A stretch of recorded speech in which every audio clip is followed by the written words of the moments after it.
Hey, what's up, everybody? Doing an update. As you know, I'm doing the Bose series for a DJ who wants to use Bose as a portable PA. And I'm also going to give you some information on my Denon SC6000s, why I chose Denon over Pioneer.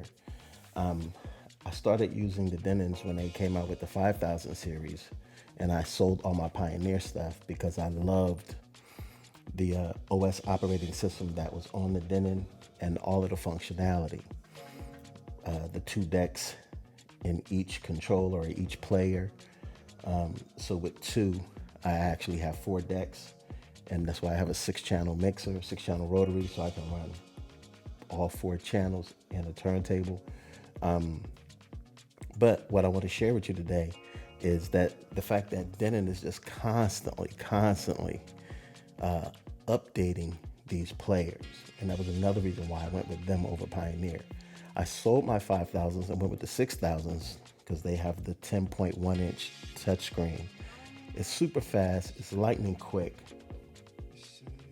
And some of the things and some of the features that I really love about it is that the new operating system, I can pick a source. So when I go into my source drive, this new feature, because I'm in my house and I'm on my Wi-Fi system, I was just upstairs in my office and on my computer upstairs where I was putting a playlist together to put on the thumb drive to bring downstairs to put inside of my Denon SC6000. So I can go into my playlist here and pick my playlist from the drive when I go to sources. But the new update this happened a while ago. I want to say beginning of the summer, this new update took place. But what it allows you to do is, because these players are Bluetooth and Wi-Fi, my players work off of the same Wi-Fi as my computer upstairs. So it now allows me to see in my drop down for my sources, I can see my Mac Studio upstairs. So when I access this, it knows that I'm trying to get to my engine software that has all my music on it.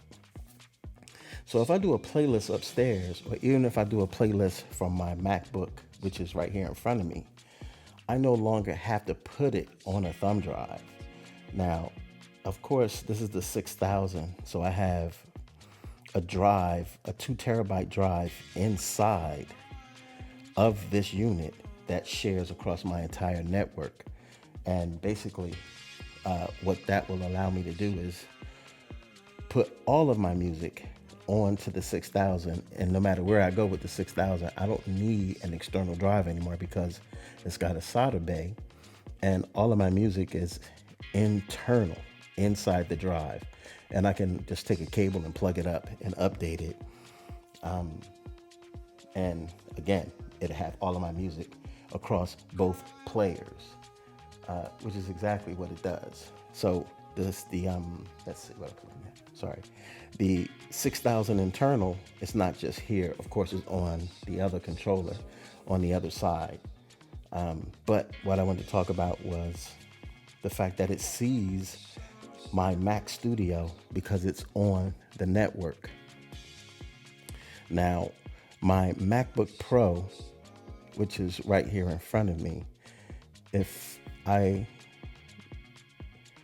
gonna turn on my Wi-Fi because it works from Wi-Fi. Even though I'm hardwired upstairs, I switched to the Wi-Fi so that the controllers could see it.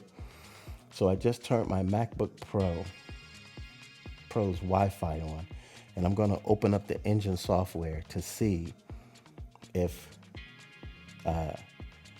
this will recognize more than one source for the engine software. Let's see what happens here, because I haven't tried to see if it will recognize more than one. And in the meantime, while it's doing the update, I'm going to access my Mac Studio, which is one floor up. but it's on the Wi-Fi network. So when I hit that, it will basically send a prompt. So like right now, it wants to connect to my Mac Studio and waiting for a confirmation. So the person who's at the computer, like my computer is upstairs, I can't access it until I go upstairs, or if you were sitting here, if it was my MacBook Pro, I would have to hit confirm before I can access it. So that kind of protects someone's from stealing someone else's music off of their computer or having access to that without first confirming that it's okay to do so. So what I'm going to do is I'm going to go upstairs and I'm going to hit confirm, and then I'm going to come back here and show you the access to all of the music that's upstairs on my computer. Okay, so I went upstairs and my engine software was open, and there was a box that said your SC6000 is trying to gain access, accept or deny. So, and it only works in the engine software. So if you're on Pioneer or something else, you won't even get that message. You have to have the engine software open on whatever computer. And in my case, it's Craig's Mac Studio. So now that I've accepted it, when I click on this, it opens up everything that's on my Mac Studio. And in the source, it shows an actual computer instead of, like if I went to the 6000 and I say yes, it shows in the source a drive. So you can see what's being accessed back to my computer. So everything that's on my computer, even in the playlist, it shows you a computer. It shows you a computer. So let's say I have to be careful with what I play, of course. Let me go to playlist. So I keep track of all of my mix shows. They're dated, they have names on them. So if somebody said, oh, I heard this mix you did on 9/19, I have it. I can even tell you what order I played the songs in, because I play in key. I play in, so I play a certain way. I may start somewhere different in the list, but I can find the playlist and I can tell them what a certain song was, or, duplicate it or get close to it. So let me see. Trying to find a song I can play that won't cause any issues. We know how YouTube is. YouTube will be like, no, you can't play that.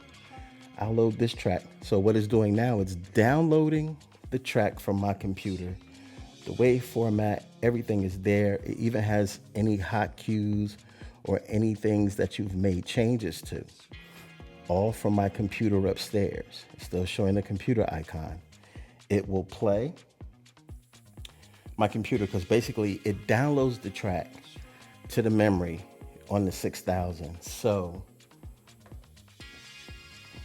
so you don't have any issues. If for some reason somebody was to turn the computer off, I wouldn't lose the song. And I can play the song in its entirety, not just a 10-second or 5-second loop. It'll play the entire song and it'll keep it there as long as I want, until I can make another connection or use a different source. So in a case like that, you won't be stuck playing this tiny little loop, Pioneer. You get to play and have access to the entire song. Thank you for that, Denon. Listening to DJs is what's making Denon, continually making Denon a great product. So anyway, the whole track is in the queue. It remembers whatever hot cues. So far, I only have one hot cue set for this track. If I hit play,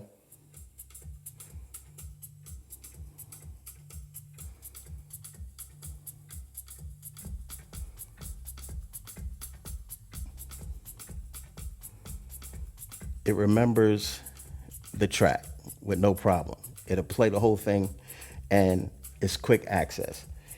But the great thing is, so for instance, if I want to add cues or anything of that nature, I just added a second cue.